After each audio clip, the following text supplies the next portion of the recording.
Hello everybody, this is Nastia and I'm back with my True Talk series where I'm making an interview with the artist I like and I'm curious about. And the first one, International True Talk, will be here in Greece, in Thessaloniki, with ANNÄ. Hello.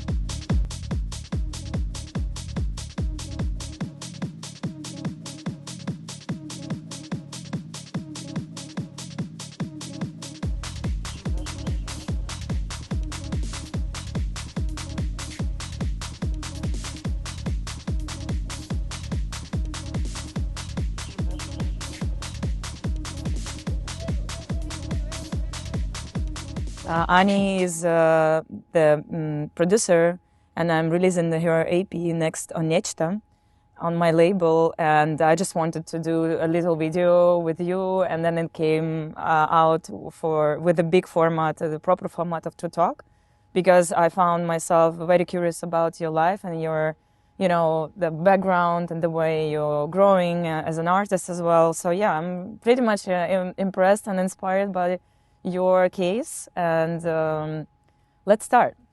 Let's start. Okay. So you were born here in Thessaloniki. Yes, exactly. I was born here, raised here, and still living here.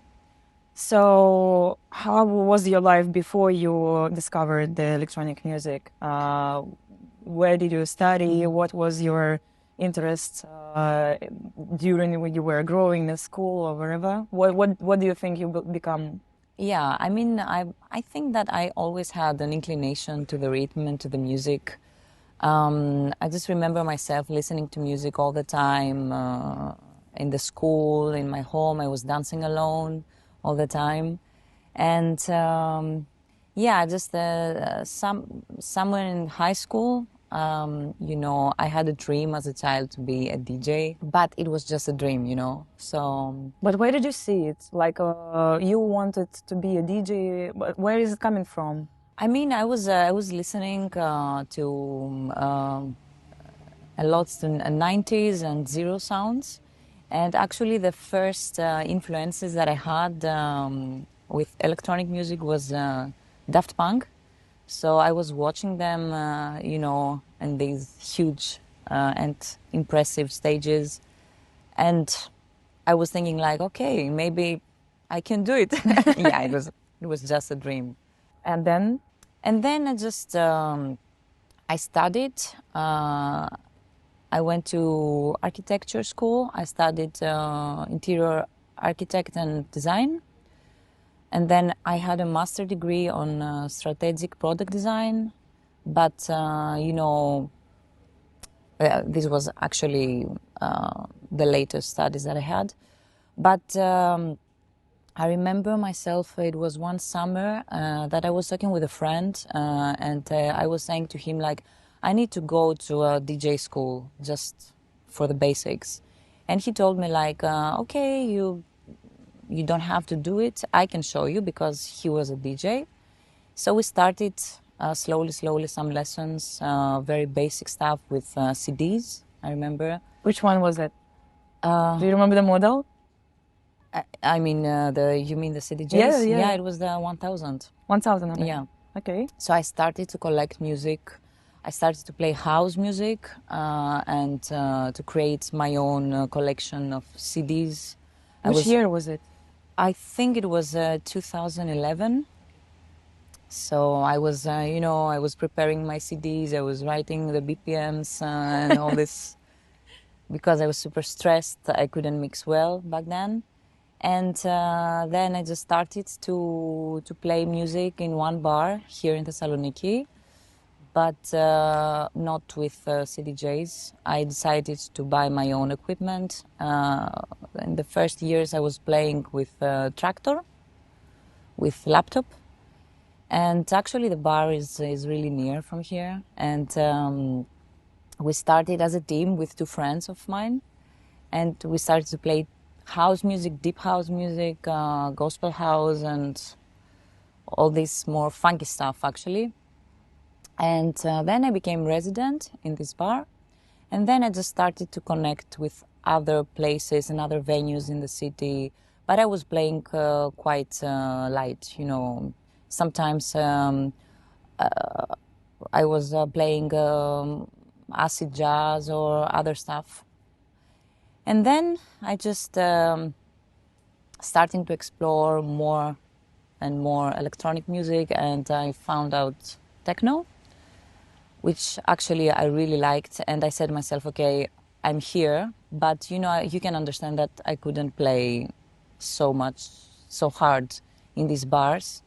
And I stopped it, and I said, okay, I will start again playing techno, the music that I really like, when I find the proper gig for me.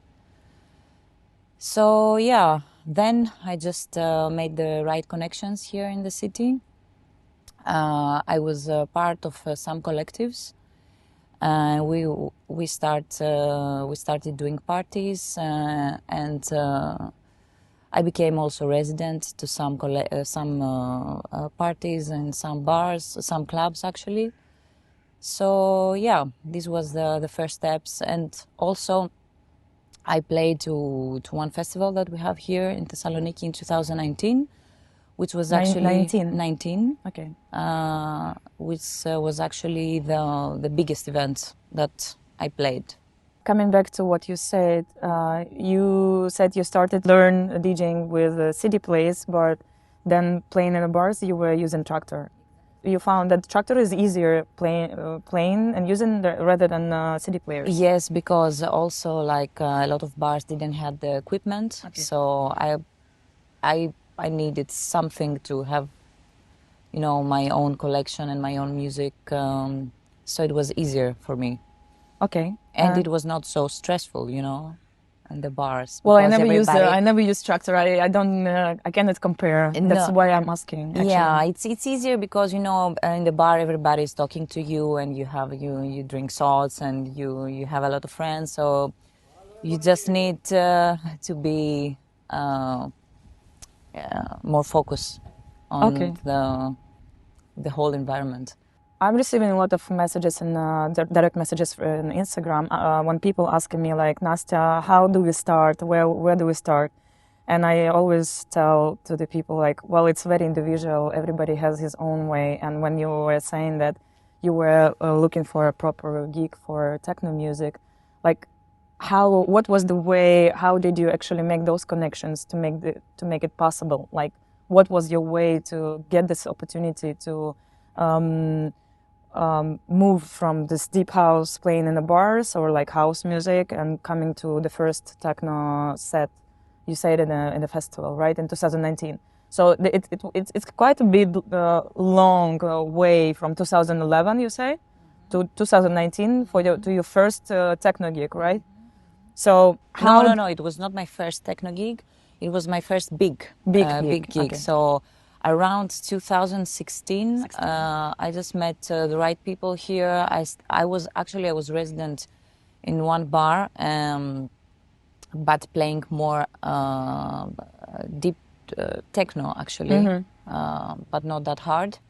So from there, I just start knowing more and more people, meeting more and more people, making connections, and then start to collaborate with some guys here. Actually, the first collective that I was, it was called Archaic Ways, and it was really, really nice. The vibe was really nice. So from this collective, I started everything actually here in the city. I started to play techno, and I remember that I was going like for 2 or 3 times per week in a studio. Just practicing on CDJs because I stopped playing with laptop, of course. So yeah, I was practicing my skills on DJing and started to explore more, techno paths. When was the moment you started to be curious and you thought like maybe the production is the next step? How did it happen that you started to study? Yeah, actually, the first years it was more than a hobby. So when was it? It was actually 2012 till 2016. it was a hobby. So because I had also my job, my full-time job, so it was easy. But then I was in a party, and here in Thessaloniki, and I was listening to a big DJ. She was playing, and I was thinking that I need to do it more professional. So I was listening to her like 10 minutes, and then I said to my friends, okay, I need to go out. And I went out of the venue and I was start crying. And this was actually the moment that I realized that I need to do it properly. So I decided to start producing my own sound and to learn how to produce my own sound. And actually, it was the end of 2016, let's say 2017, that I started to learn production. Properly. Properly, yeah. I mean, I decided that this was something that this was for me. Okay, and I remember our conversation in May when I was here last time, and you said that you're quitting your job finally for a full time for the music. Exactly. So I think you're not the only one who is kind of mixing your regular kind of normal job with DJing and with producing and traveling. I'm sure there are more, like a lot of other artists who want to be on that level that they can just dedicate themselves to the music and make money with that. Can you tell us, because I never had it, I became a DJ and that's it, like I never had this kind of side job.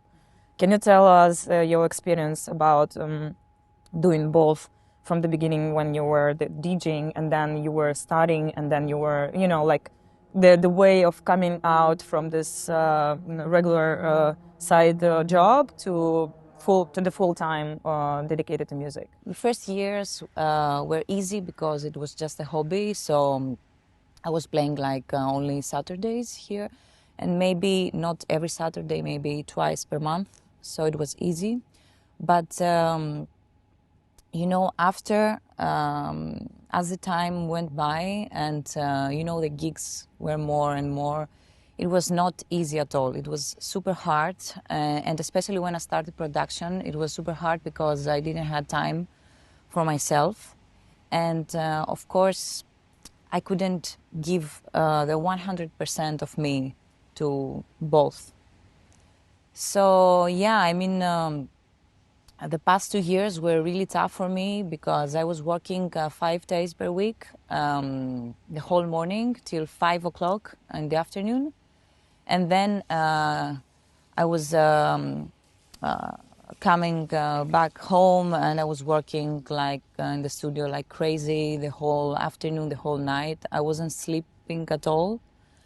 So, at some point my mind was ready to blow.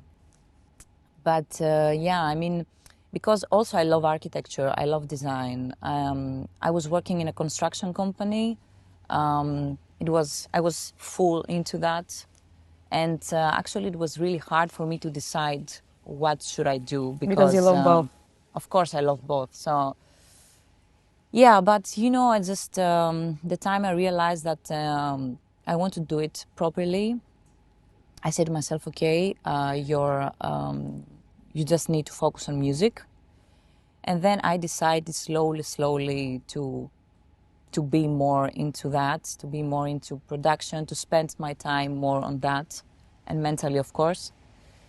And of course, the most important thing was my agency, because when I found my agency and I started touring, it was super tough to handle both. And of course, my bosses were not so happy with me because, I was totally off. My mind was totally off. My mind was already in the music. Exactly. I mean, I was working and I was thinking music. I was thinking when should I go home to the studio. Excited. Yeah, I hope not to see that video. My bosses, but okay.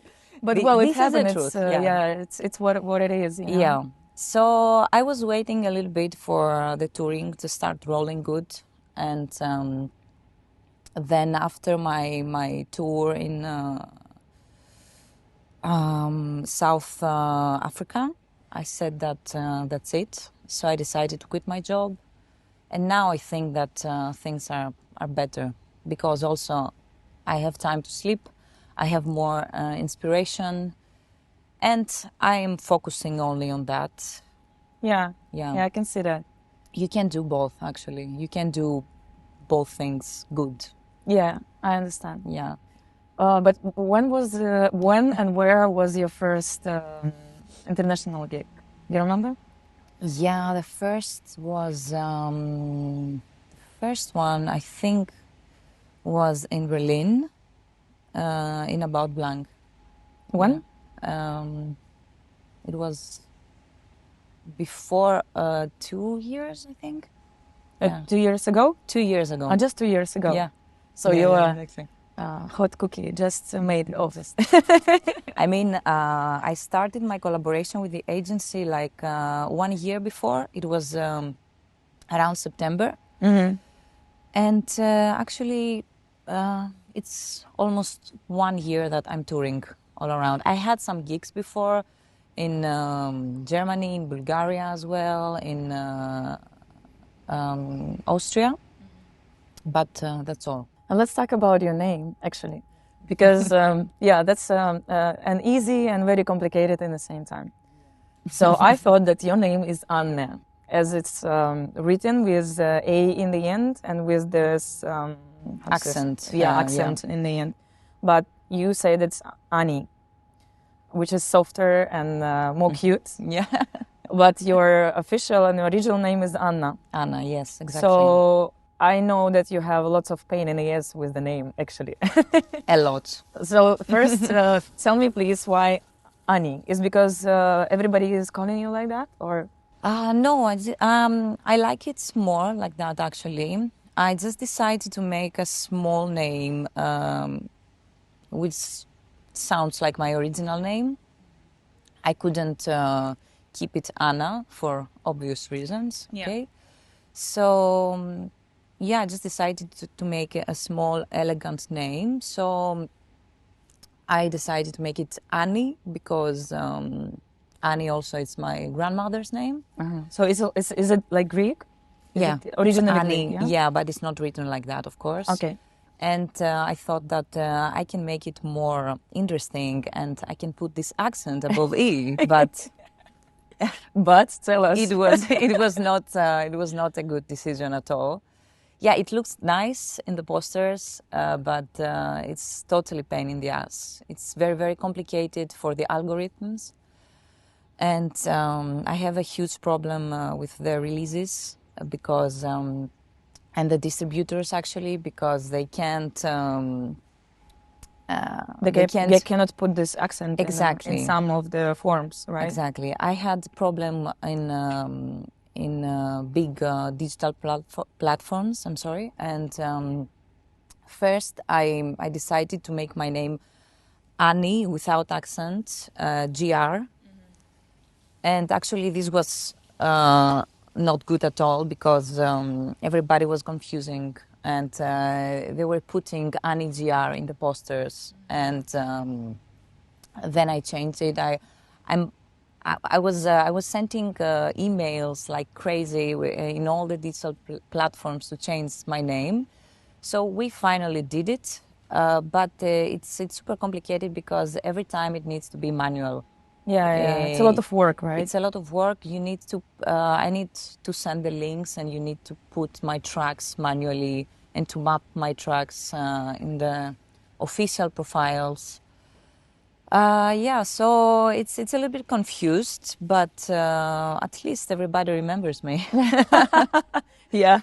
All the distributors. After fixing all of this. Yeah. I guess, yes. I remember I was searching my tracks, maybe on Spotify and on Beatport, and it was actually quite hard to find me.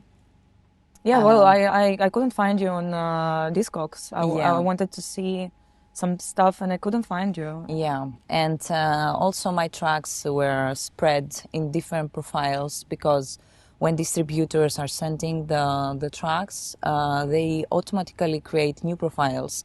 ANNÄ without accent, ANNÄ with accent. So, you know, it's a mess. But now I think I found a way to fix it. Yeah. Yeah, well, I think you already fixed a lot, so Yeah. the job is done and it's pretty much set. But Yeah. There are a lot of problems actually. Still there are a lot of problems, and also sometimes promoters are getting confused in the posters. But I think as the time goes by, it's getting better. But do you think in the future you're not going to change it? I don't know. Can I change it now? What is your opinion? I mean, well, I mean, you can change it anytime. It's just a matter of decision. It's like me. I'm thinking like, okay, if I'm gonna produce music, if I'm gonna start making music and release it, maybe I should do it from my original name or, you know, whatever. And I'm also like kind of thinking this idea. So I just wanted to ask if you have this like kind of a plan B that's okay. I'm done with this pain in the ass. Maybe I should, yeah, you know, make the transformation. Maybe. Actually, there are a lot of friends of mine that they are saying that you can keep it as your own original name, ANNÄ True. It sounds good. Actually, it's very simple, and you know, it's your original name. I think it. Yeah, but it's an option. You know, when I started, I couldn't realize that because it's my name, and you know, I'm very used to that. So I couldn't realize if it's good or not to keep it as an artist name. But yeah, maybe, I don't know. I think, I mean, well, honestly, if you want to know my opinion, I think ANNÄ True is amazing. Really? Yeah, and I think you should think, I mean, I will think about it as an option, you know, like, and it's not too late. And, you think, yeah, so okay. If you have so much problems, and also your original name is having a different energy, I guess. It's like, because it's like your name, and it's not nickname or whatever, so you cannot mix it with anything else. So. Maybe I need to think about it well, actually. Yeah, well, you will have time.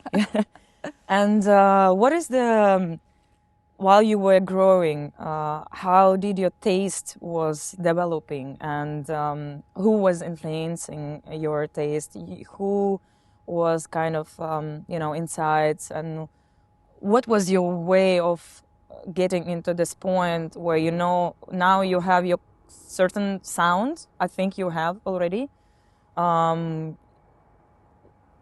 was this aesthetics developed?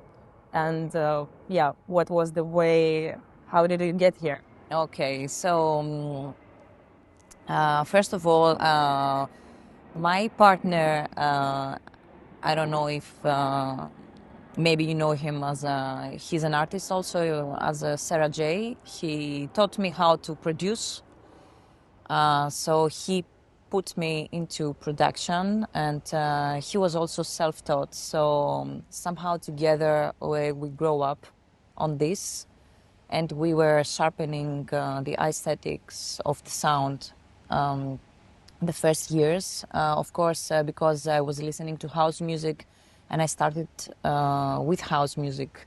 I had some Detroit influences, and actually the first techno artist that I started to explore was Jeff Mills, and then all the generation of this legacy.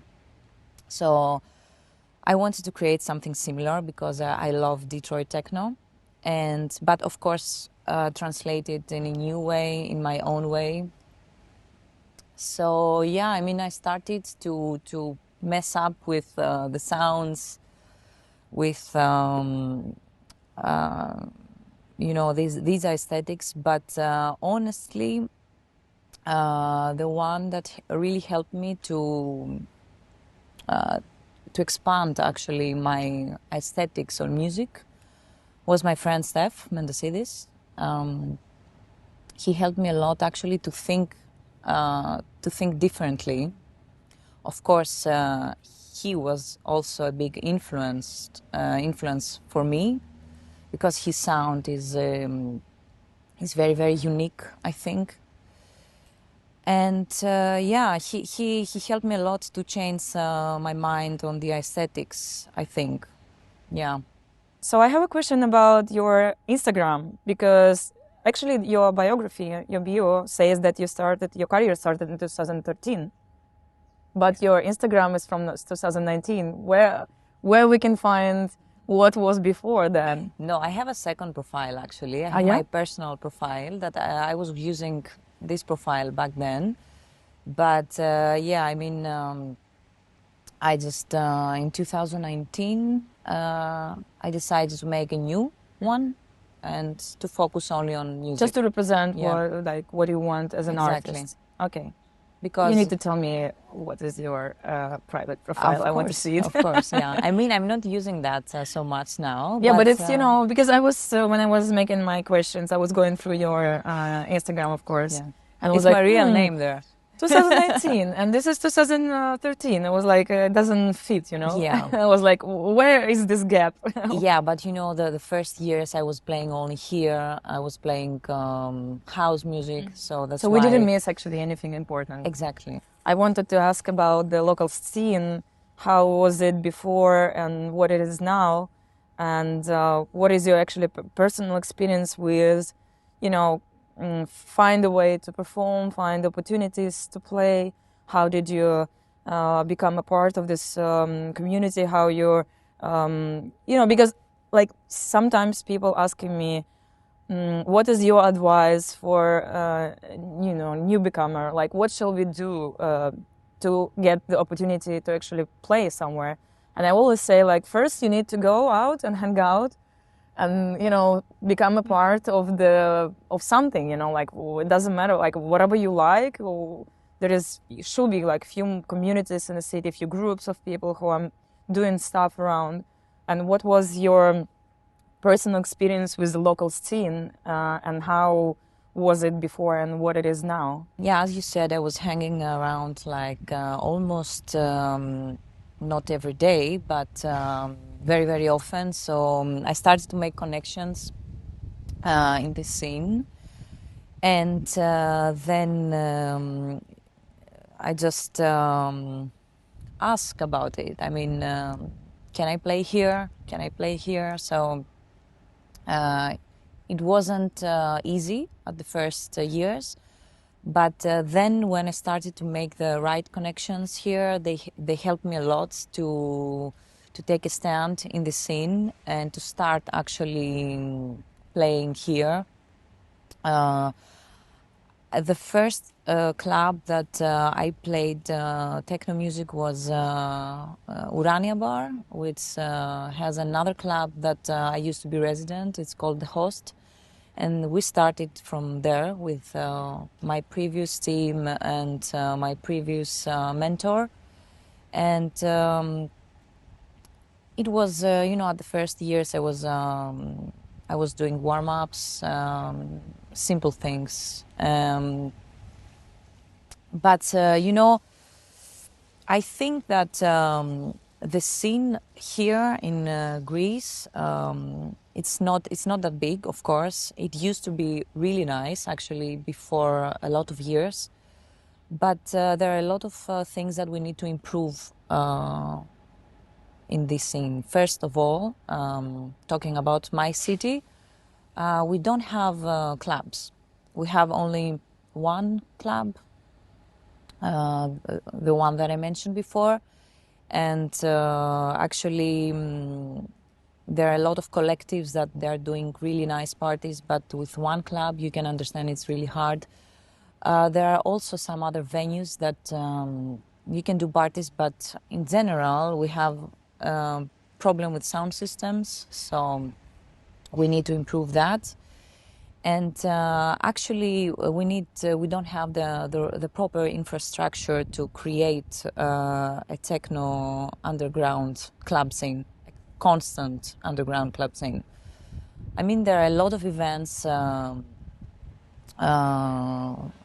exist big events with in big venues and some festivals, but you know that with this way we can create a constant club scene. The proper scene. Athens is better because there are a lot of clubs, but here it's a little bit strange, and I think also that because techno is not in our culture, it's hard to It was imported. create something good. Now I feel that also there is a lack of support to each other, because we have really great artists here, really good Greek producers, but I think we need to create communities, because community, I think, is a very important thing. And I think that we don't have a proper community. But I can declare the past 2 years a nice improvement, because there are a lot of parties are taking place with new ideas from abroad, and it's very, very interesting. But yeah, I think that society needs a little bit of help here.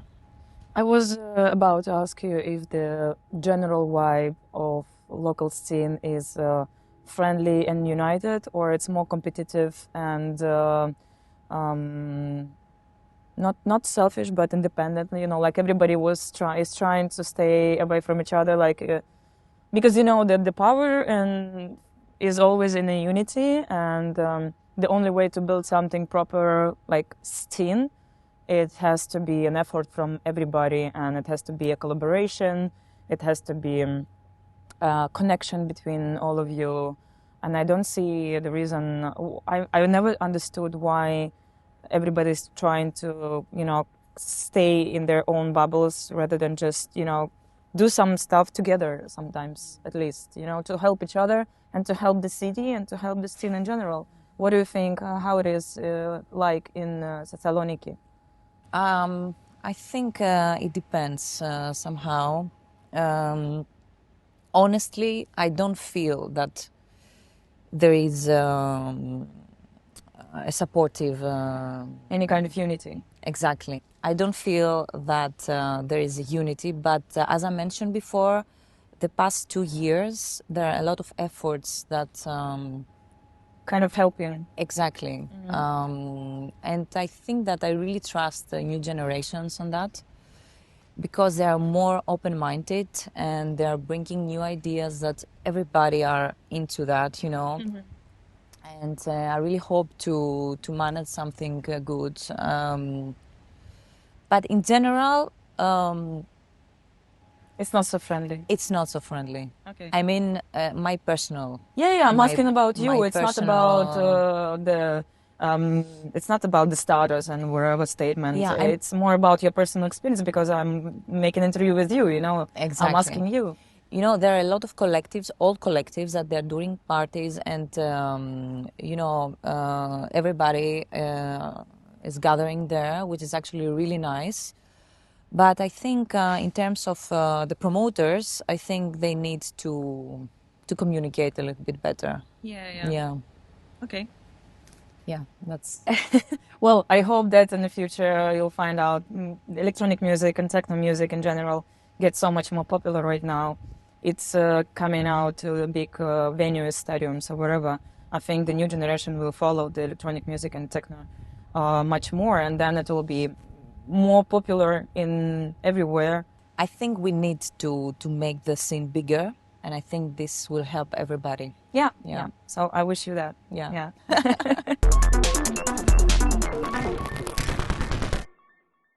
So we just moved to Anna's. You know, I'm already confused. Place. It's the house a little bit outside of Thessaloniki. I know you sharing it with parents. Actually, parents are living in a first floor. You guys living in the second floor. And tell us, how was it to? Because I know we once talk about your stories coming back from parties back home, tired, and how you didn't like it before, and how do you feel living here now? Yeah, I mean, in the first years it was tough, because all the parties were in the center and my friends were in the center, and I didn't like it at all. But now I think I appreciate it more, because it's a quiet place and nearby the airport, only 10 minutes, which is very, very important to me right now. It's super convenient living here now. Yeah, I know that you have your working table, DJ table here, DJ studio, and then main studio where you're making your music. We're gonna go there after this set. And yeah, it looks pretty much convenient. Yes, and the most important thing is that we don't have any problem with the noise, so we can play loud music, we can produce louder than the normal, so it's really, really important. Yeah, I can imagine. We don't have neighbors to yelling on us. To find a solution. Exactly.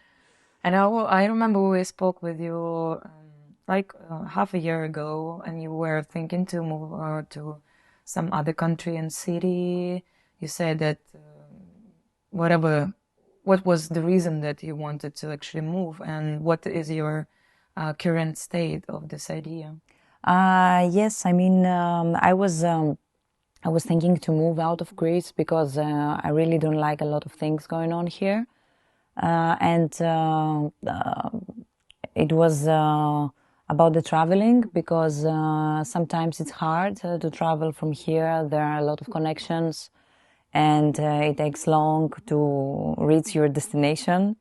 But now I think because the things are started to roll good and the touring is getting better and better, I think to stay here and to try to achieve my goals from here because it's more convenient to me. It's my hometown, the place where I was born, and I have all my friends here, my family. The language is important. So yeah, I'm thinking to stay here for a bit. Of course, I have second thoughts of moving somewhere in Central Europe, but I would do it only for traveling. Would you prefer to travel alone or with somebody? Like, how do you feel?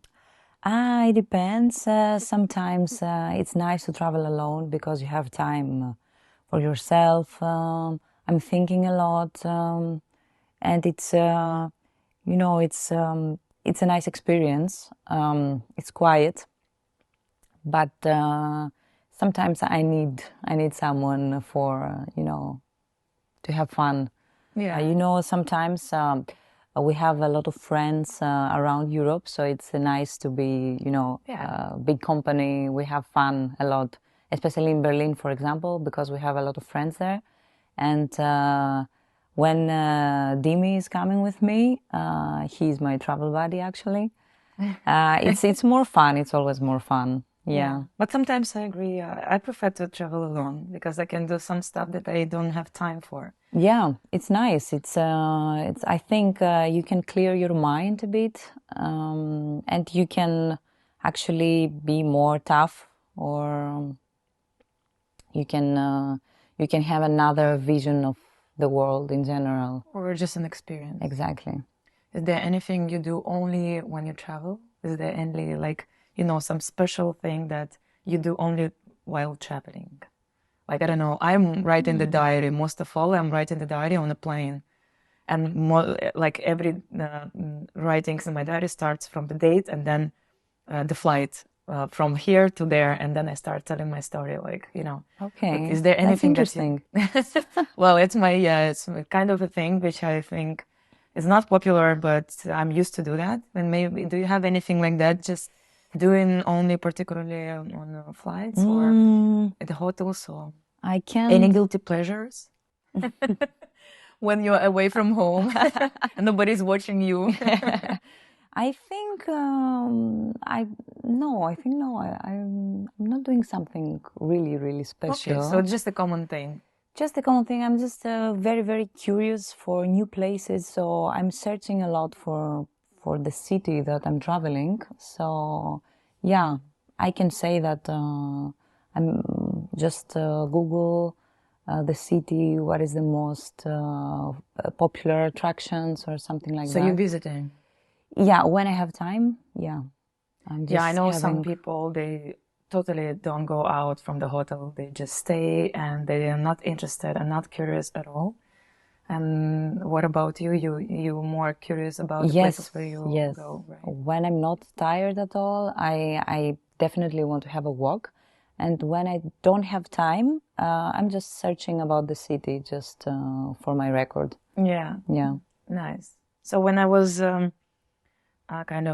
going through the information about you, when I was doing my search before the interview, I actually realized we have more mutual things between of you and me than I thought.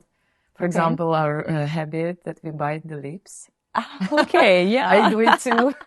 This is the only bad habit I have in my Okay. life, and everybody is always saying like, "Don't bite your lips." But I know you have it too, right? Yeah. Did you find a solution? No, no. I thought maybe you have a secret that I can use. No, I'm just trying to focus not to do that, you know. So you're thinking, actually. Thinking a lot. Yes. Being aware of what you're doing. Yeah, but now you are mentioned that, and I'm gonna bite them. I'm sorry. Definitely. Not in the camera. And then we have similar dogs. Yeah. This is the small baby. Yeah. So. Yeah. You have more pets. Yes. You always been surrounded by pets, dogs, right? Yes, exactly. Since I was born, we always had dogs, and now I have 3. Okay. Yeah, I had 4 till August, but the big one passed away. Yeah, I remember when I was visiting you, there were 3 big dogs. Yes. Okay. But now we are 3. Okay. Only, and this is actually the new entry because it was my birthday gift from Dimi, of course. Maybe Dimi wanted a dog and he decided to buy it and give it to you. You know, like sharing the cutie, fluffy thing. No, I really wanted to have exactly the specific type this is of toy poodle. Yes. Okay, and other dogs? And other dogs are just one is a Labrador with something else, and the other is Golden Retriever with also something else. Okay, mixed. Yeah, it's mixed. And another thing, which I realized during like searching, I realized that we played once at her at the same day. Exactly. It was September 2021, I think. It was my first. And I was like, what? I didn't even realize it. Because back then I didn't know you. Yeah. And I was a little bit shocked. I was like, okay, well, so we have more things in common, you know? Destiny. Yeah, it was also your first one. It was my first one, yeah. My Insolate invited me. Yeah, actually, it's so connected. Exactly, yeah. I really appreciate Insolate. She really helped me to make a bigger step. Yeah? Yes.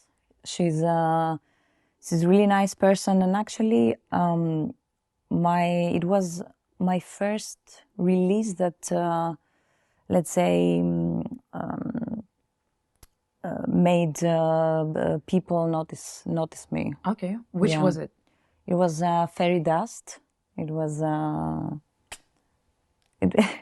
it was quite interesting release. Actually, I can't even listen to this track anymore, you know, because I have listened to that again and again and again. But it was a really nice one, and she was here actually because we had a gig here in Thessaloniki together. Yes, we invited her in our previous collective, and she was here, and I just put the track from my laptop to listen to something, and she said, this is a nice track, just send it to me. And this is how we confirmed the EP. And nice. Yeah, she's really nice. Yeah, I like her too a lot. So now we are all like a girl's power. Yeah. I was because before making this interview, you told me like, can you please send me some questions so I can prepare myself because my English is not so good. My English was also a concern about making this interviews because I was not sure I'm good enough in my English. And I think lots of artists going through this, complexes that if they can speak English, if they can, freely express themselves, if they can explain their thoughts and stuff like that. So what was your way to learn English actually? And how do you think, like, on which level your English is right now? Like, what is your relationship with this language? Yeah, okay. I mean, I'm learning English from school. a lot of years, but in general, because I wasn't speaking a lot. Not practicing. Exactly. Then I did a master degree in English.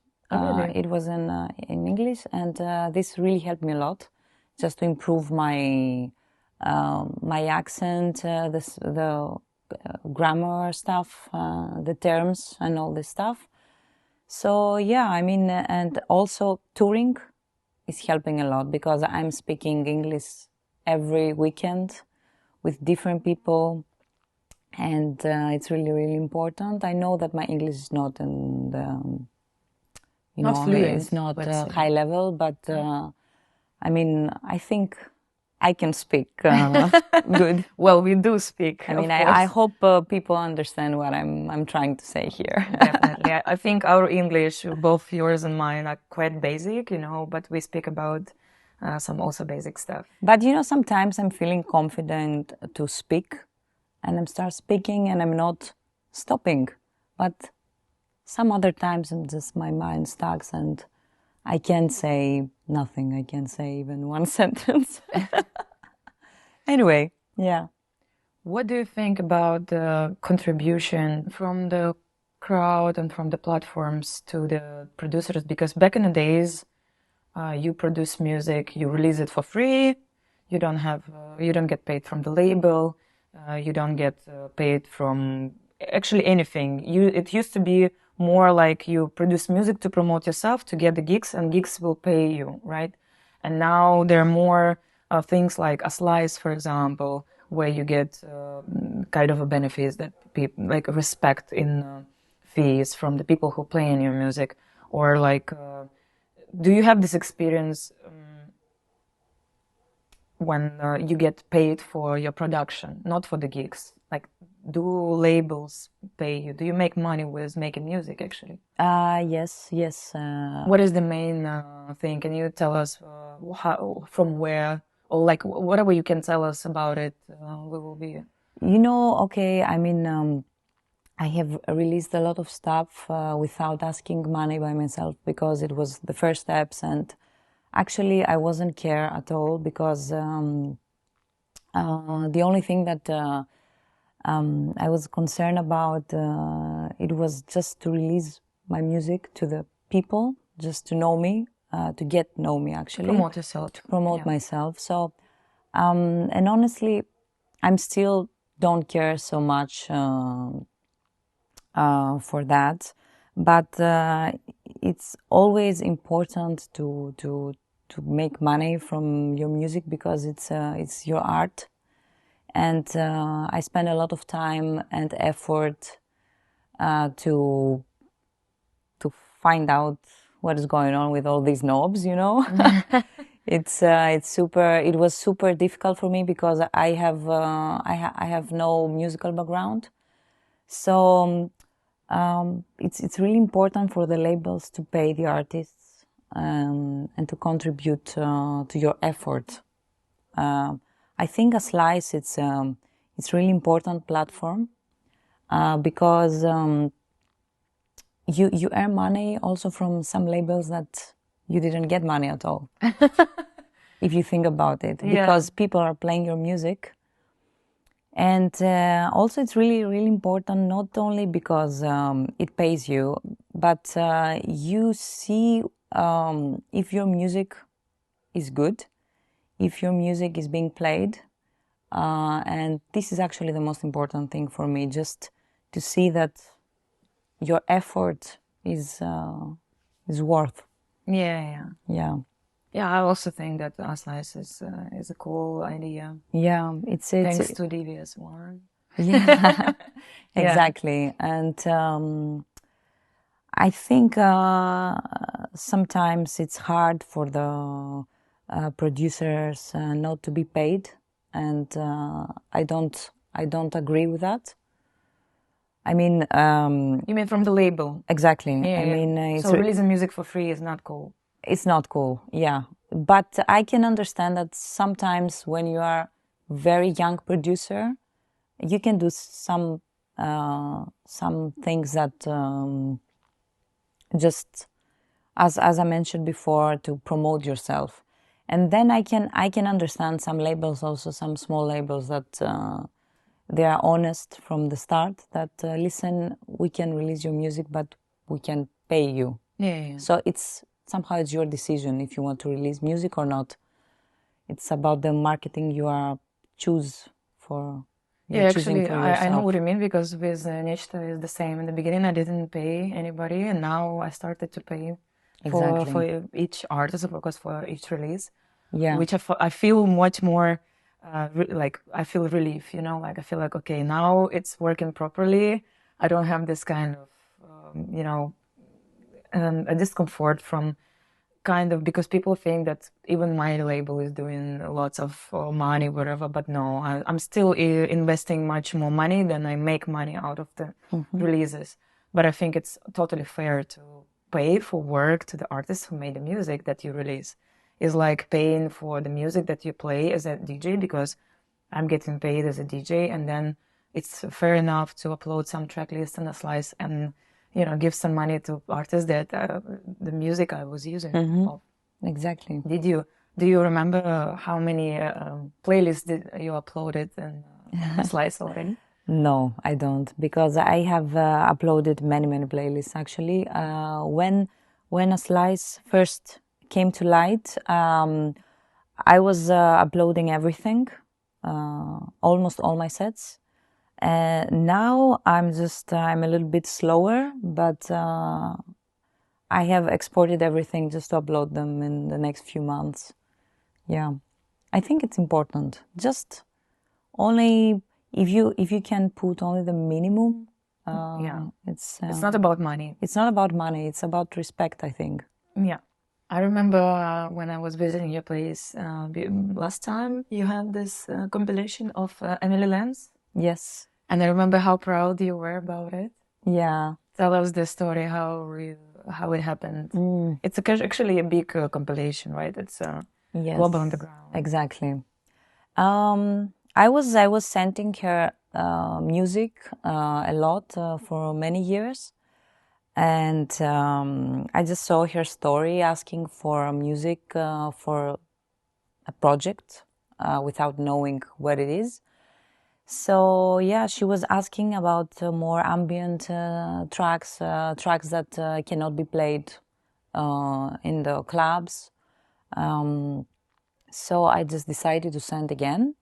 And she got back to me and she said, okay, I just need more cool stuff, more chill stuff, music that you can listen to your house. So I remember it was a weekend, and it was holiday weekend here in Greece, and we had arranged with some friends to go for swimming, and I canceled everything. I was in the studio 2 days, and I produced like 10 tracks, and I sent her. So you were focused particularly on this goal? Yes. So I just canceled my holiday weekend for that reason.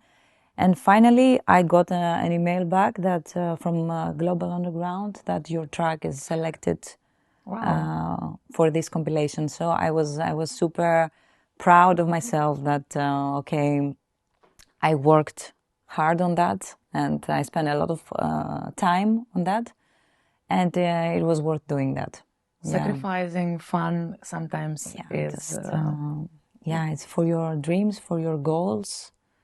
It's important. Yeah. And I also saw the book, Berghain, Art in the Club. Yeah. And I know that you go in there for the first time in December. Actually, next week? Or in 2 weekends? It's in 2 weekends. Yeah. So now it's 5th? Is it 5th? 5th, yeah. 6th of December. And you're playing there on 22nd, right? 22nd. Yeah. For FIAC. For FIAC, exactly. Yeah. How do you feel about it? Yeah, well, I was, when I found out, actually, I just saw a message from them on Instagram, and they were saying that we have a good proposition for you. Are you free on 22 of December? I said, yeah, what it is. And they just told me that we have a label night on Berghain, and I was jumping all around, like a goat, you know. I can't believe it because actually it was my goal, and One of them. One of them, of course. And when I started the collaboration with my agency, they asked me about my favorite clubs and what do you want to achieve and all this stuff. And I said Berghain was in my list, of course. And actually, I'm really glad that is the last gig of 2023. So it has a meaning for me because it's almost 1 year that I'm touring now, and this was really important for me, and I'm glad that it's also the last of this year. Yeah, very symbolic, let's say. Exactly, yeah. This is what I mean. And talking about the agencies, how did it happen that you become a part of Outline? Mm-hmm. Is it the first agency that you were part of? Yes. Did they reach you themselves, or you kind of offered them, or how did it happen? Because it's happening different for everybody, and I know that many artists asking me advice about how to get an agent, how to, get some help in bookings. How did it happen to you? Actually, 2 years ago, I had a proposition from one young agent from Outlined, a girl, and I declined because I was collaborating with my previous agent here from Greece. He was supposed to create an agency, and I wanted to collaborate with him because we were collaborating many years of the language and all the stuff. It was easier for me. So I said to the girl, "No, I'm just trying to do something else, do something else here." But finally, this agency didn't happen at all. So I just lost 1 year, just trying to find out what I will do. And I was actually super desperate last August. I was I should find an agency right now because I lost a lot of time. And after my Horset, the third one in September, I had one request from an agency, actually 2 requests on the same day, and just asked for some opinions from some friends of mine. And I was talking with a friend of mine, and he told me like, okay, I think that you fit better to Outlined. Mm-hmm. So I did a call with all the agencies, and I just made my decision to go with Outlined. Okay, so Outlined was one of 2 who reached you and offered you to be part. It was the third one. The third one? Yeah, okay. After talking with some friends, asking their opinion about what they just suggested you. Exactly, and then I had a call with Outlined, and they told me that I know that you refused us 1 year before. Yeah, I go. And I said, yeah, it was a mistake, so we can start again our collaboration. Yeah, exactly. Cool. And actually, it was the best decision I made because I'm very, very happy with my agent. Cool, that's important. So far. So now we're finally in your studio, which is your how to say place to escape, right? Exactly. Which is looking pretty cool. I like that it's light. Usually the studios are dark, and here you feel kind of light, and I think it's better for the inspiration as well. Yeah. How do you feel about it, like about the space? For me, it's better actually. The lighter, the better. I mean, I was between black and gray for the panels, but I chose gray because it's more. How can I say? It's more relaxed for my eyes. It's really important to feel comfortable in the place that you're working a lot. So yeah, just I like it, but I think I need to improve a lot of things according to acoustics. For example? Yeah, I think I need to put more panels and more isolation. I need to remove some furniture from that side, and the best of all, to close these windows behind me. But To close with also some panels or something? Or yeah, something completely? like that, completely. Yeah. Okay. But I can handle it. Yeah, I mean, you are making cool stuff here. I mean, your music is really, I think, you are one of the best producers right now on the scene for me. I play lots of your tracks, a lot. I think I started to closely following you since your record and Life and Patterns. Okay. Yeah, that was the first one when I actually saw you, and I didn't link it to our meeting in Berlin. I didn't realize that it's you, and Yeah, I okay. was just, and then I realized it later. You know, it was funny for me is that I meet so many people that I sometimes I don't even try to remember people. You know, I just I meet them, and maybe if I meet them a few times, then I remember if we have something more in common. You know, so that release was kind of a point when I started like, okay, it sounds amazing, super good quality. Like it's totally a total match for my taste and for the groove, the way I feel it. So yeah, I think you're doing a great job even in these conditions, which I think still very good. Many people, I guess, dreaming about such a place. Tell us more about what you have and what's your favorite. Yeah, I have a lot of things actually here. Recently, I bought this one, the JV.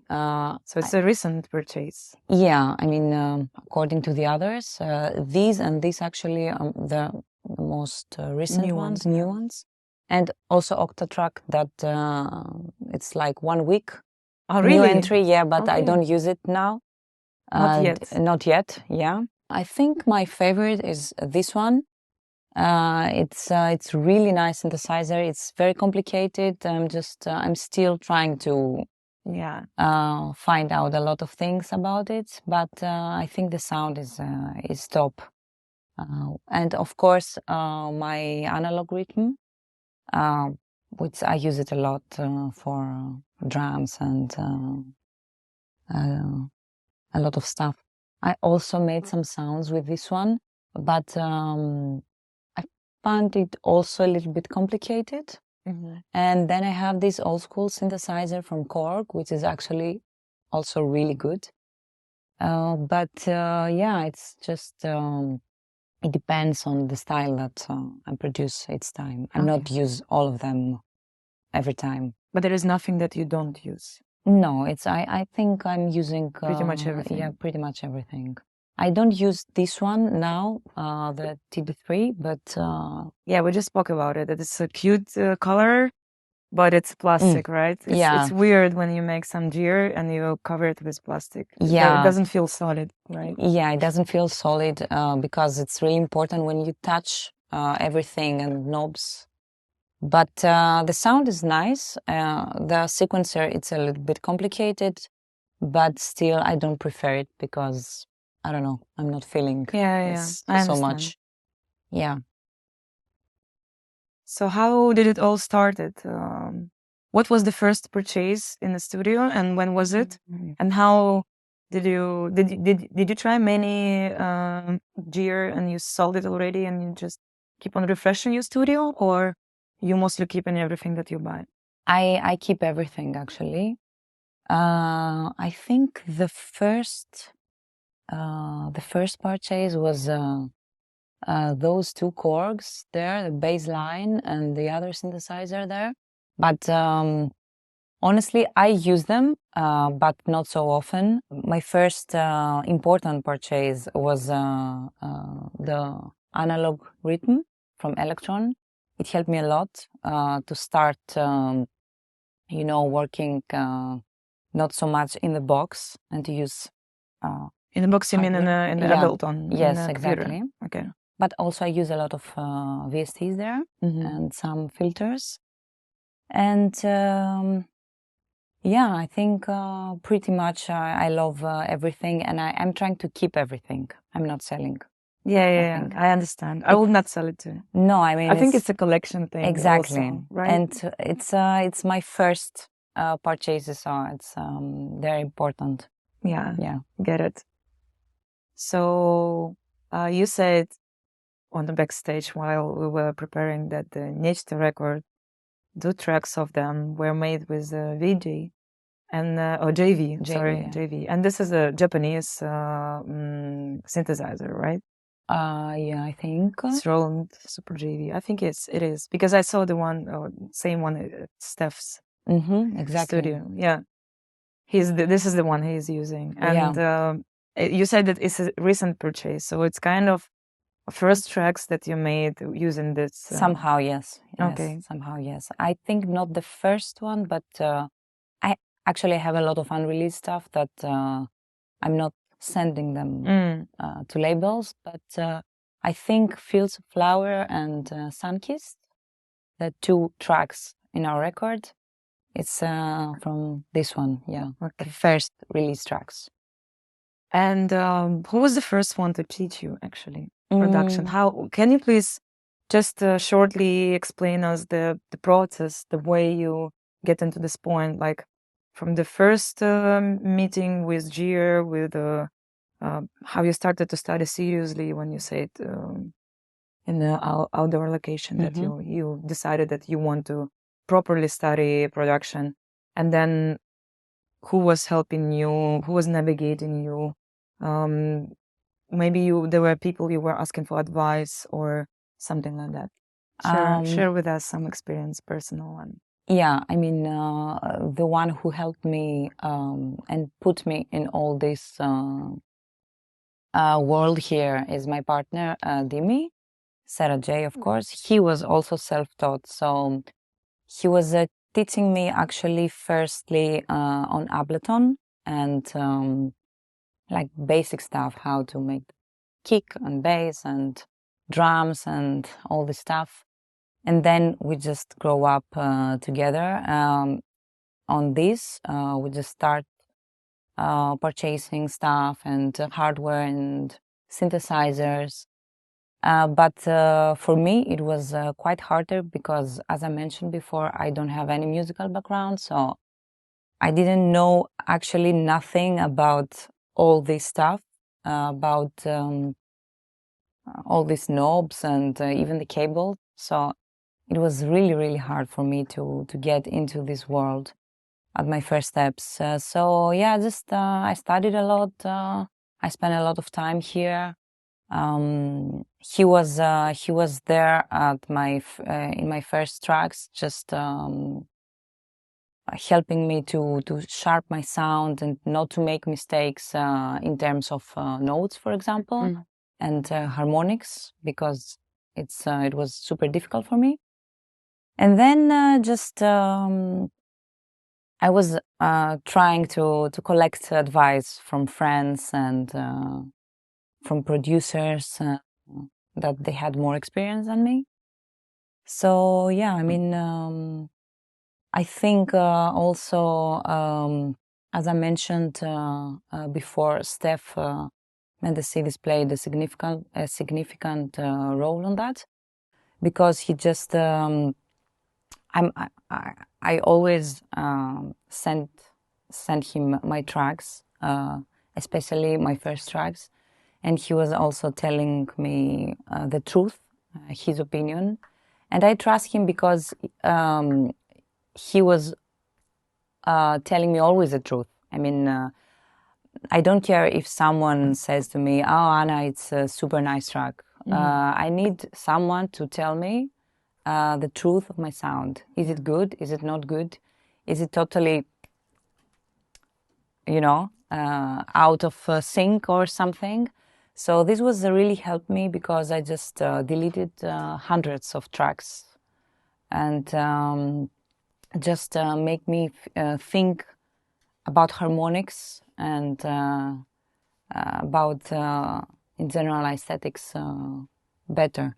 So in general, I don't like to send my unreleased music to everyone. I just need people that are always telling me the truth. So specific people, specific opinions, because otherwise I'm getting confused. Okay, so these people are kind of authority for you. They are those that you think understand good enough the sound. Exactly.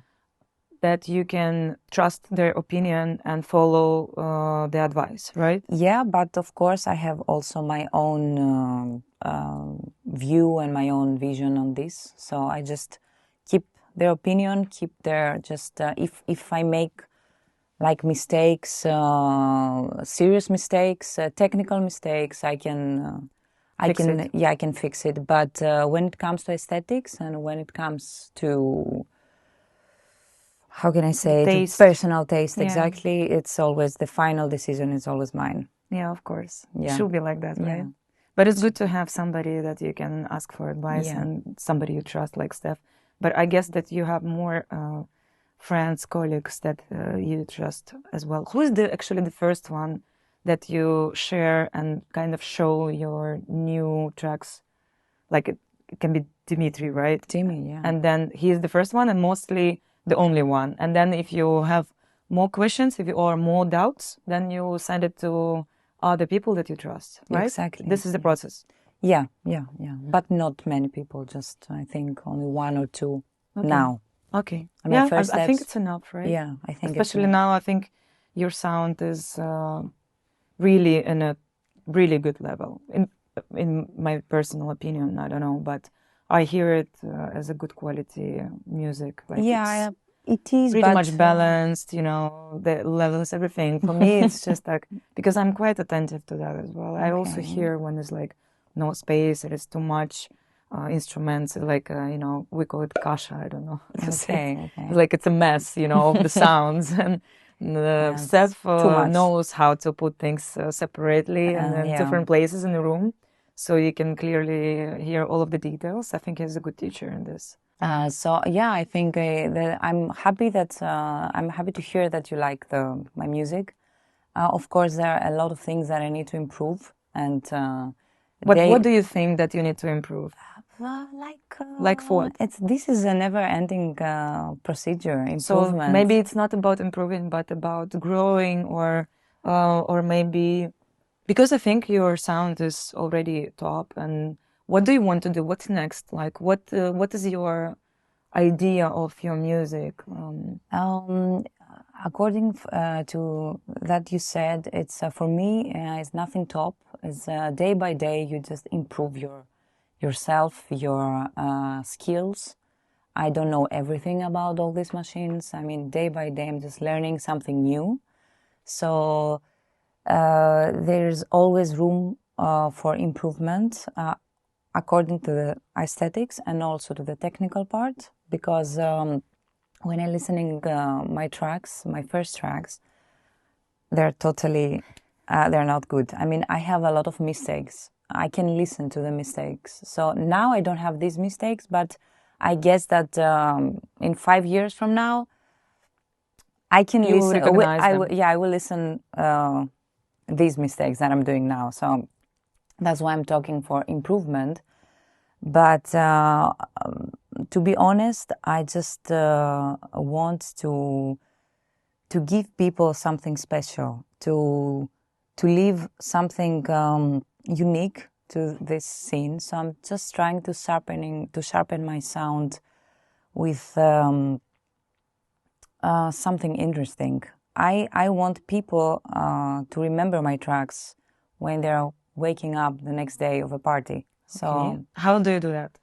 What is your instrument to do that, to make your tracks special? I think I'm just using a lot of melodies somehow with a catchy way. I love vocals. I think this is it. It leaves the mark, and it makes the music individual. Exactly. And then you cannot mix it with something else. Exactly. If you don't use, of course, popular samples that everybody is using, or it's that's popular that nobody is actually connecting it to you, but to original. Original track. But this is what I realized, that you use a lot of vocals, which I love. And I think this is it. This is what makes your music special and unforgettable, especially if it's a catchy vocal. Exactly. And then it keep on, going and going in your mind. You repeating it, you singing it, and you cannot forget about it.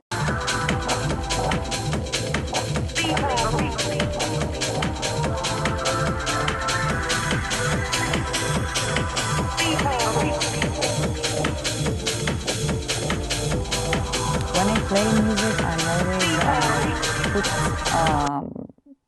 my tracks at the end of my set, and I'm always closing with one of my tracks, released on unreleased, just to make them, Yeah, you are a producer. Exactly. You have your significant sound and but voice. I'm always playing my tracks, but at the end, especially at the end, I'm always putting my tracks because I think the last 30 minutes is the part that everybody will remember from the set in general.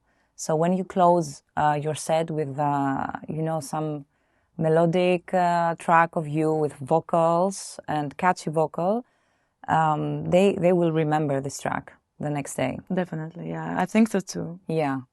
Of course, there are a lot of releases that I have that are more tooly, like more raw techno, which also I love.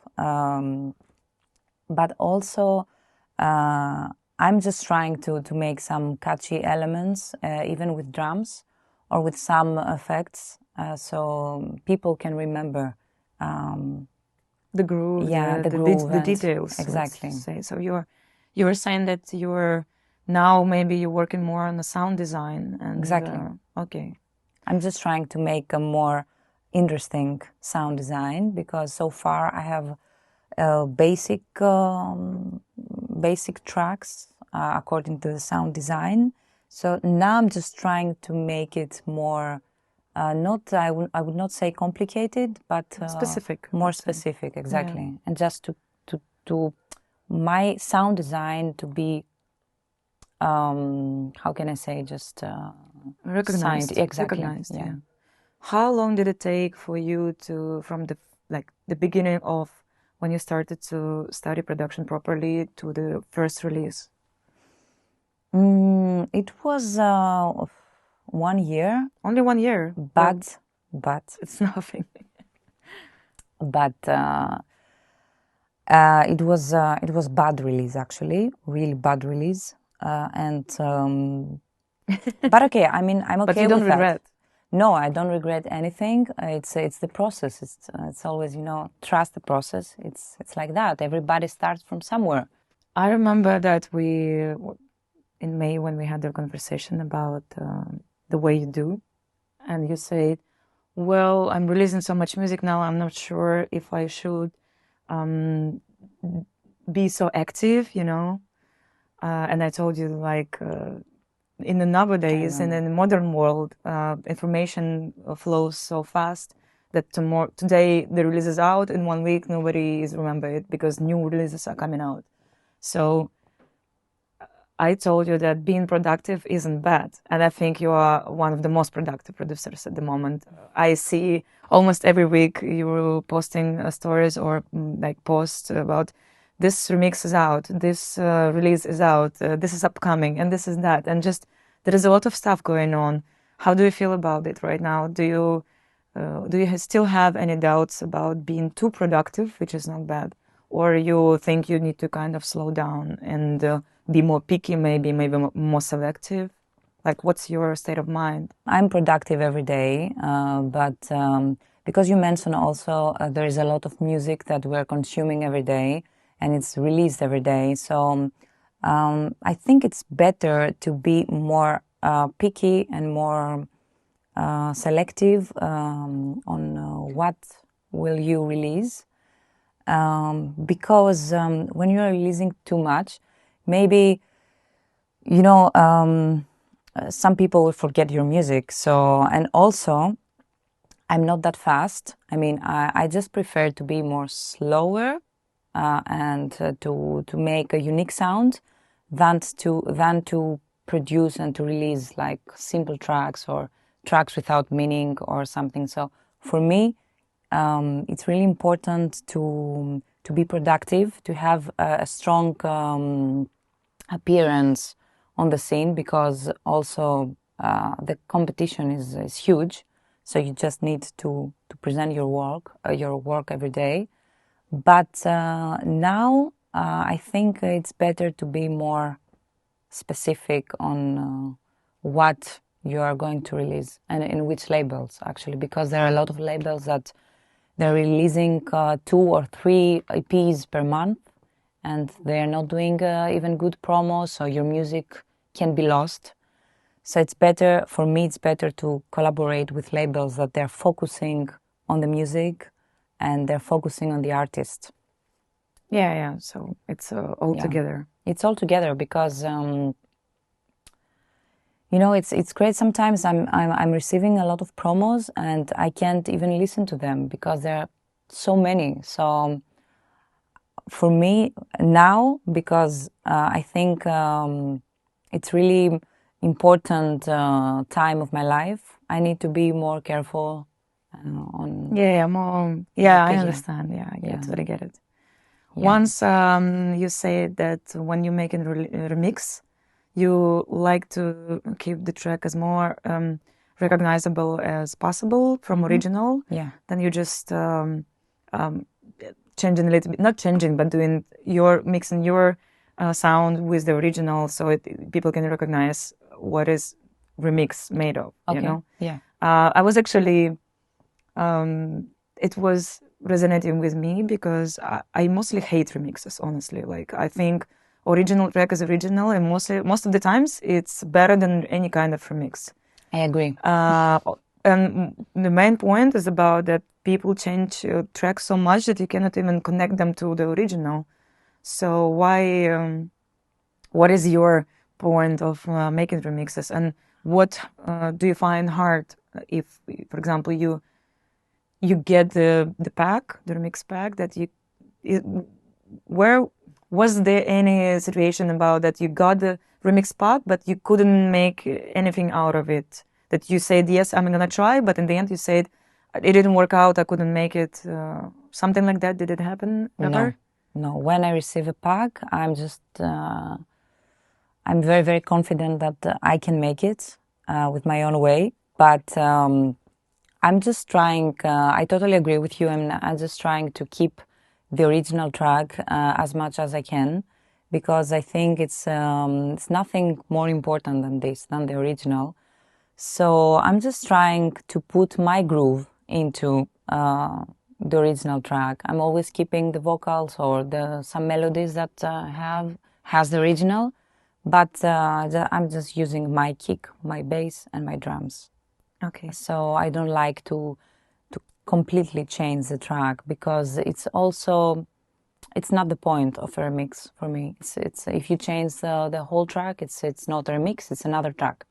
So I'm just trying to keep this authenticity and original sense of each artist, because also in a release, I think the most important role has the original artist and not the remixer. Yeah, I get it. Yeah. And what is more fun to do, remix or original track for you? Of course, original. Of course. I mean, last year I had a lot of remixes, but this year I just decided to reduce them a lot. Yeah. Now I have two or 3 remixes, and that's all. And maybe from 2024, I will not make a remix again. I don't know. Okay. And what is the point? Is it easy for you to get the point when you feel like this track is done? That is, because it's always an opportunity to add more stuff or to delete some sounds. Or, you know, some of the artists, they cannot finish the track in 2 months just because they have this doubt about the sounds and if he should use in that, or it should be more or less, and, you know, this kind of thing. Of course. Is it easy for you to get this feeling that this track is complete. Like I don't want to add anything. I don't want to delete anything. It just sounds the way it is, and I love it. Like, how is it easy for you? Yeah, I mean, now it's easy because now I can understand when is the balance, where is the right balance between everything. I know, for example, I know that my drums are specific. I know how many drums I will use, and somehow how many channels and tracks I can use to every time. But since I found something catchy, and as we spoke before, a vocal or a melody that sounds really interesting, then the other part is I just try to keep it simple. So in this whole procedure, I'm just trusting my ears. So when something sounds tight, when the groove is really nice, and the drums, because I love drums, are making this specific rhythm that I really like, I think it's ready. And I'm just closing my eyes, and I'm thinking of the track inside the club. So I'm thinking as a raver what I need to listen now to this track. I need to listen rights. I need to listen claps. I need to listen something that will keep me all the time on this constant rhythm. So I think this is my way of realizing when a track is ready. So you just trust your feelings and you feel confident about Totally, when you need to stop. Of course, when I export the tracks, I'm always playing them.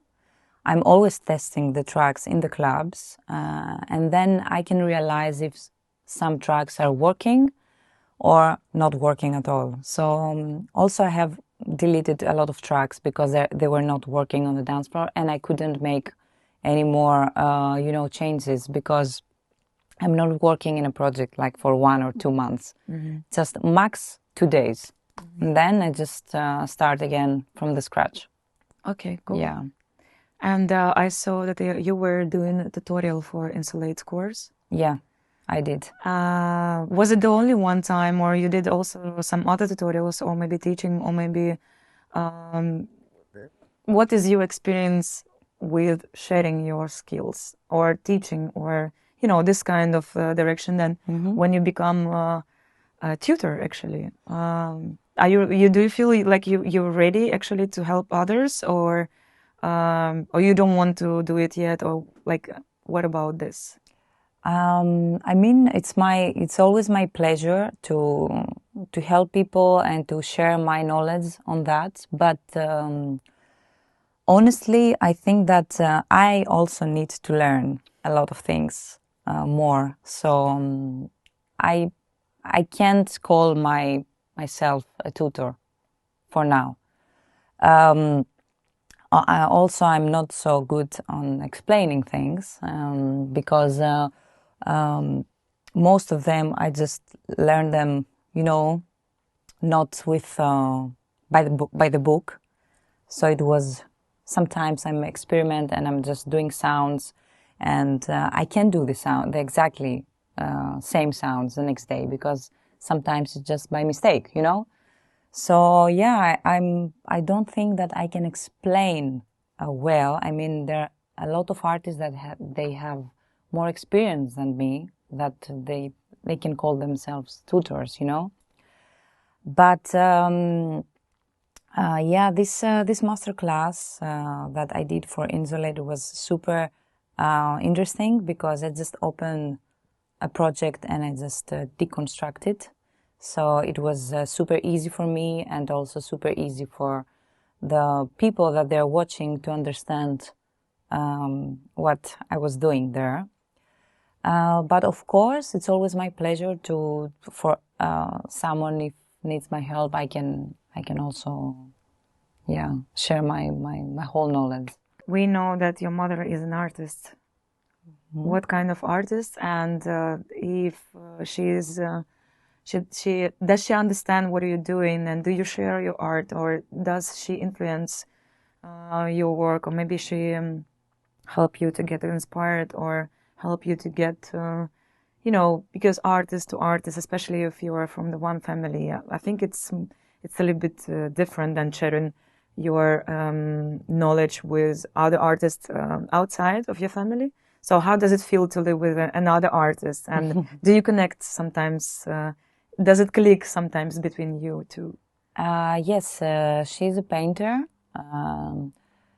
She's actually specialized in abstract paintings, and I really like her style. She's an influence to me, of course, and I think she really understands what I'm trying to do here. I mean, in the first years, it was quite shocked for them to accept the fact that I'm a DJ, or to accept the fact that I'm going to quit my job, which is something safe. So, but yeah, I think they understand me, and we influenced each other somehow. I was thinking just because I have in mind to also make my own label in the future, and I was thinking to use the paintings of my mother to some covers, not exactly as it is, but somehow to connect this family relationship to my art, her art and my art somehow. So yeah, I think it's really nice influence to me. Yeah, well, I think it's a great idea to do that for both of you, because you're a family, to have some pieces of art at your place, artworks and covers of your music. Well, what could be better? I think it's amazing. Yeah, it would be nice. So you're lucky to have such a mother.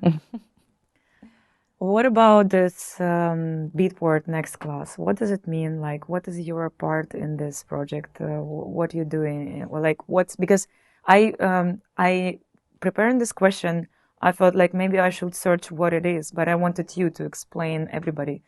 As for me, that how does it work and what does it mean? What is this project and what is your part in this project? Last year, they just launched a project which is called, as you said, Beatport Next.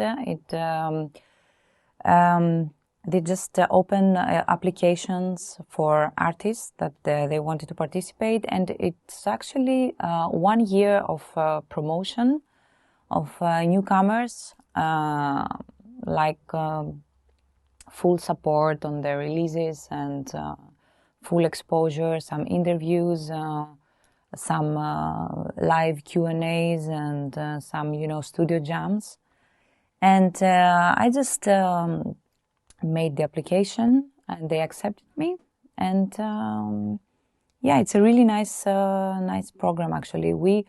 I think we are 6 artists in 12 months of full support by them. Great. Yeah, it's interesting. It's the last month now, December, but I think it was quite helpful for me, because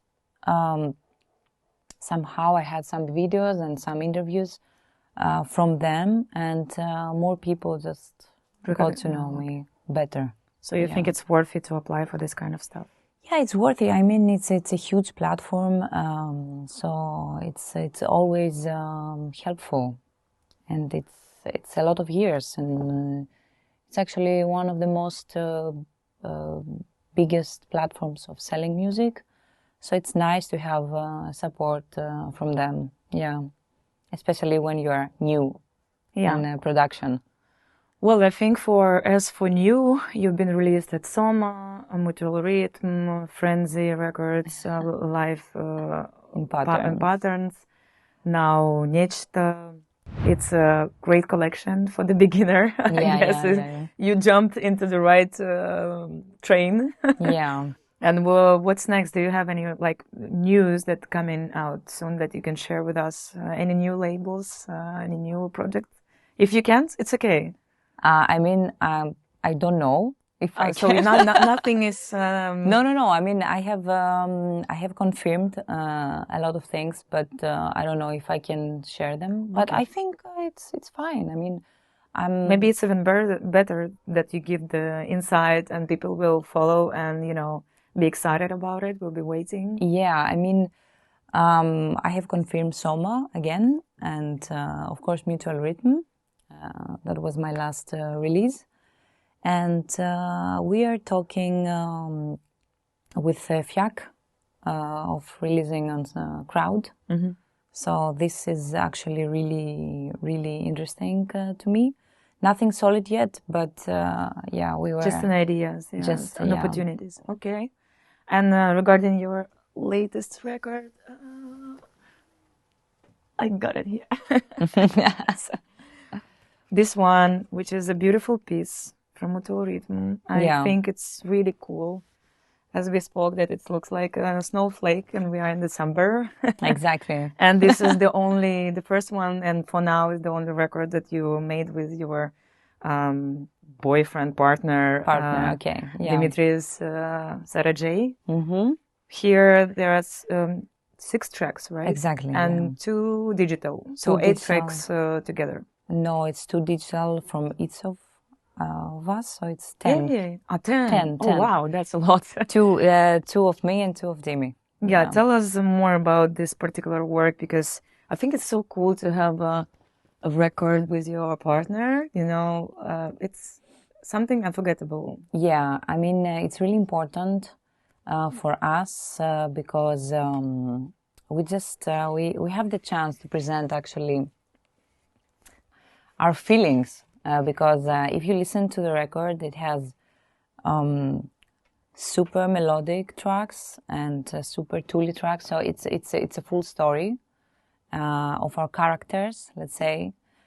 And also, I'm really happy that we are releasing this together. We released this together because he's my teacher, so it's really important for me. But in general, we were trying, like all these years, to keep it separately because we don't like to present our relationship as as a marketing or something. We just trying to keep different sounds, which is actually really difficult because we are sharing the same gear, the same studio, the same VSTs. So sometimes it's hard to separate the sound designs and the harmonics, the synthesizers. But yeah, and we decided to make this here just because it was the right time to do it. Yeah, and I love the idea actually. Because both of us, we have already sharpened our sounds properly and separately. So putting our tracks together, I think it's something special and something really interesting. What is your favorite release, and what is your favorite mix or podcast that you did? So we know what to listen first. Okay, this is a hard question actually. Well, you shouldn't feel like bad to say that this record was more of your favorite than another. I think it's nothing to do with the labels. Nobody will feel offended. It's just about your feelings, what you think is the best you have done at this point. Yes. Okay, first of all, I think that every release has its own meaning to me, and it's important. Actually, it's the worst thing that you can do to me, to ask me what is your favorite something, Yeah? Okay. What is your favorite food? What is your favorite track? Okay. It's really hard for me to answer, but... Well, if you don't want, if you can't answer, we can skip it, no problem. I think it's this one so far because of the reason that I mentioned before. But also release in Life in Patterns because it was my first record release. Oh, so on vinyl you mean? Exactly. Mm-hmm. So, and also I really like these tracks. I mean, I'm just keep listening to them, and I'm never boring of the sound. But yeah, this is something really, really special to me. So I would say this one, yeah. But I love all of Yeah, them. of course, of They're course. all my It's babies. not about that. It's not. And about your favorite podcast or mix that, because sometimes I'm going back to listen to mine, and there are few that I can listen 10 years after and still sounds amazing. Like I love, they're my favorites. Is there anything that you can recommend us to, for the first time, like if people don't know who you are, to listen kind of your like favorite record and favorite podcast or mix? Can I say two here? Of course. I think it's one for Vol sessions that I made, and the one that I made for Hate. It's the latest. The recent, yeah. Yeah, the recent. Yeah, I like But it. I like it too. I also like also for Spandau, really. I don't know. I mean, it's hard. Okay. It's hard. Well, it's good then. Then you have lots of good work done. Yeah, I like all of them. Amazing.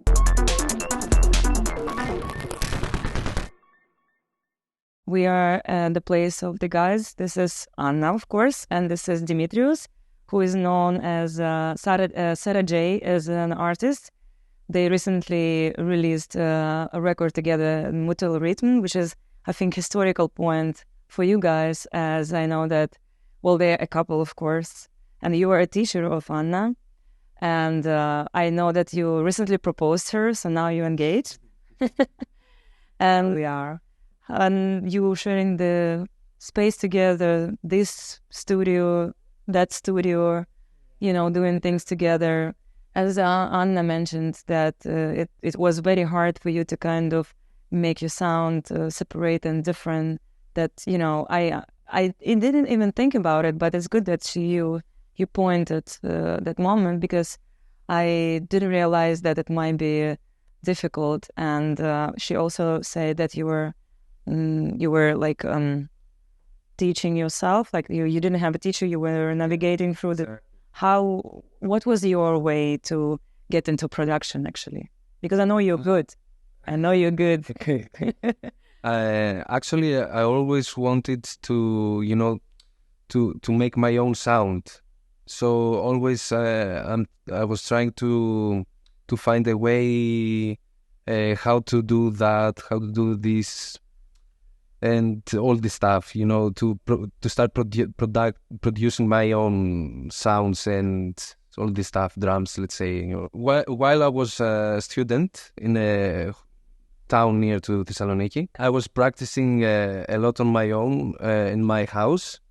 I'm never going to the university for 2 years because I always practicing, you know, with Ableton. Day by day, I started to figure it out with Improve yourself. To improve, yeah, to find how the software works. Actually, I think you were working with the different software. At first one, yeah, with FL Studio, yeah, and someday someone told me that FL Studio is not, it's not for you, something like that. I don't remember clearly. And then I was telling to myself, okay, you should try something else, something different. Why not? And then I stuck with Ableton. I think I'm in love with Ableton. Yeah, I love it so much. You think you know Ableton very good, right? No, I cannot say that. I don't know the names of the, let's say, technical things of Ableton, because all the things that I make, that I produce, is it's based on my ears. Okay, well, so yeah. Yeah, but the good thing about this program is that you can do whatever you want with different ways. So in one or another way, you can create something by your ears, but it's easy to understand how to make it technically. Yeah. And how about ANNÄ? Was she a good student? How was it for you to teach her? Yeah, she's let's say she's a very good student, like at the school, you know. He was explaining quite nice. Yeah, every Saturday. Slow, of course, slow, very slow. But Do you ever have arguments about music? What kind of fight? Do you fight for the studio? For the time? Yeah, sometimes, yeah, because you know, I have an idea. I want to go to the studio and it's easy to write it. And then ANNÄ is starting to, you know, to write something. She said, no, go away. And I said, no, come on, I express now. I have to do it now. Care, you know? And then it's always something like that. you know, when I was working in my full-time job, because we returned to home at the same time, it was quite hard to separate the hours that Access to the studio. exactly. But now it's easier because I'm working in the morning, he's working in the afternoon, in the evening, so it's easier. But also we are fighting for the sound a lot. Yeah? Tell us more. Tell us more. What does it mean? How does it happen? Sometimes he's producing more tribal stuff and more pumping stuff, and I'm always saying to him, come on, make it more deep. And sometimes I'm just producing a lot of deep stuff, and he always tell me, come on, make it more pumpy. It's boring. So it's always like it's funny if now we are speaking about it, but In the moment, it's not funny. sometimes it's Right. it's not that funny. Okay, that's life. But we can handle it. Yeah. I can see that. If you're still together, then yes. Do you play back-to-backs, or maybe you make music together, like not separately, but maybe, you know? Sometimes we are sitting on the studio and just jamming, so we can do something really good, and Not just to, you know, to write something, just for us. for fun. For us, also we have some tracks that it's studio jams only. But it's we are trying to keep it totally separate because sometimes it's confusing. Back to backs, yeah, we are playing back to backs, not that often now, but we used to do back to back.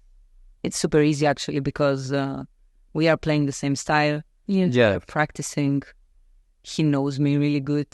The way And I think. the hard thing is that we have almost the same playlist. Yeah, I can. And this is one of the things that we are fighting every time. Because, you know, I want to play that track. No, I will play that track. No. Yeah.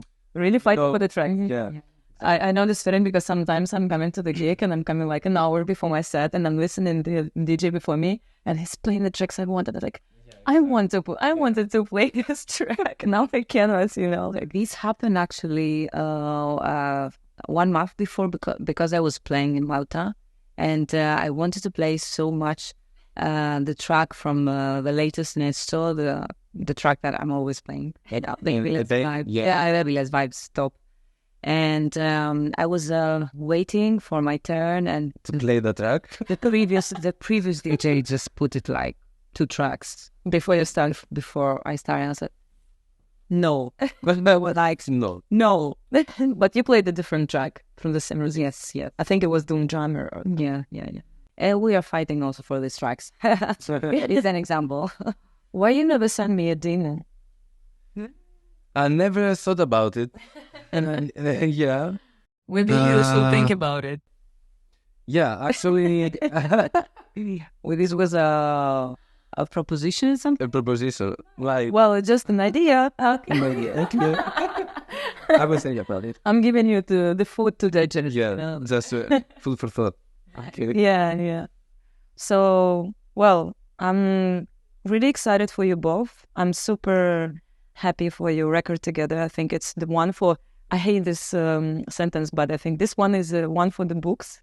The first one, the two written split word. I actually selected 4 tracks, 2 of yours and 2 of yours, so it's equal. Okay, that's good. Yeah. So it's like, I really respect what you both do, and I see how you helping each other. It's beautiful, and I think, and I hope and I wish that your relationship is gonna survive. Let's see. And I'm looking forward to see some pictures and videos from your wedding. Yeah. With the music band, local Greek. No. Yeah. I'm insisting. You remember, we had a talk about it already. Put a little bit fires in our mind. Just Yeah. Well, I have a surprise for you. Unfortunately, she saw what it is. I tried to hide it as hard as possible. I was hiding things at that point. But she's so curious. She is putting her nose everywhere. And 2 days before coming here, I got the message from the management of the label, and they said me that the test pressing of Nechto has arrived. Looking forward. Well, the cover is not so good because it loves the rain in Netherlands and the trip to Thessaloniki. But yes, it is Nechto 23. It's ANNÄ's release, which is coming, which is actually on the moment when this video will be released, the record will be out. So you can buy it already in your favorite shop. And I just want you to check it out. Yeah, because I haven't heard it yet. And don't forget that it's coming from inside out. Oh, yeah. It's inverted groove.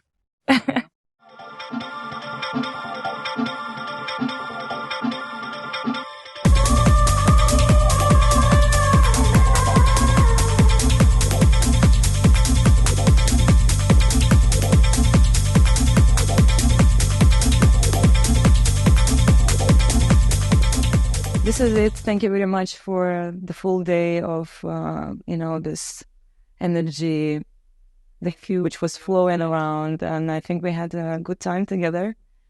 With True Talks. True Talk. Yeah, some real True Talks. And of chocolate here. Yeah, I don't see it, but we have a lot of chocolate around.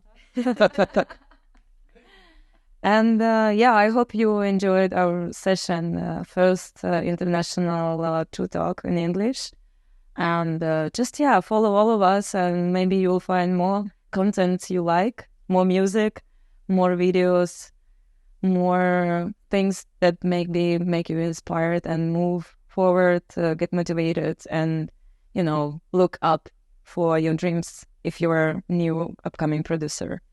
Because ANNÄ and Demetrius, they are really good examples, which are really rising fast and strong.